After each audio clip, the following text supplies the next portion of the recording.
Hello everyone, I'm Anna and welcome to the channel. Today's piece is a continuation of the series I started with yesterday's video.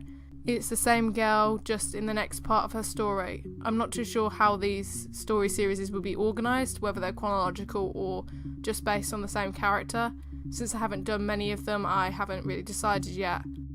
This Inktober, I'm not following any specific prompts. I know that Jake Parker, the guy that created Inktober, I think he releases official prompts for Inktober, and I think there's a few other unofficial, technically official lists going around. I'm not using any of those prompt words at all. I think it's really cool when people do, because it's interesting to see how different ideas are perpetrated in different artist styles, but I personally don't enjoy using prompts. I feel like it limits my creativity. I think the hardest thing about this second Inktober piece was trying to get the ink tones the same colour as yesterday's pieces.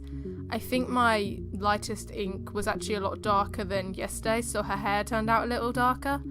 I'm not really that annoyed because I think it suits the theme of the piece. It looks more of a serious and more darker piece, but it's interesting to try and figure out how to create the exact same blends of ink when all I'm doing is obviously diluting ink with a certain amount of water, and I can't get the water the exact same each time. It's kind of a fun extra little challenge along with the Inktober challenge.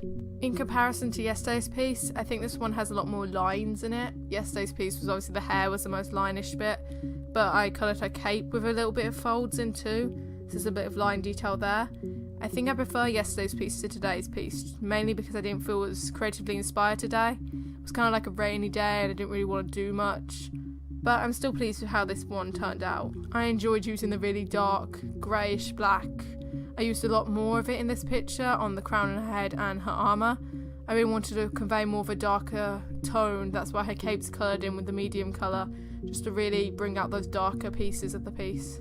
It really makes her eyes pop even more compared to yesterday's. This video is going to be a lot shorter compared to yesterday's just because I don't really have much to say on the piece. As I said, it's not one of my favourites, and because of that I don't really know what to say about it other than it's a nice piece with the darker parts of it. I'm still a big fan of how the ink behaves on this paper. It's really nice to layer it. I mean, it's really nice to layer the black ink on any paper really, but I think because of how this paper is made, it just really allows for the first layer to pop through the second layer and the third. I do enjoy the amount of layering you do with ink, and that if you put like on her armour near the end, I put a bit of shines on it just to show that it's a little bit more metallic. You are able to line in and shade over the top and it's still visible even on the darkest parts. I like the translucentness of the ink, I guess is what I'm trying to say.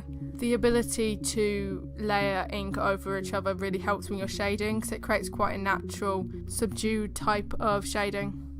As with yesterday's video, I included a few close-ups up of the piece, so hopefully you'll be able to see some of the detail I'm talking about with the layering of ink.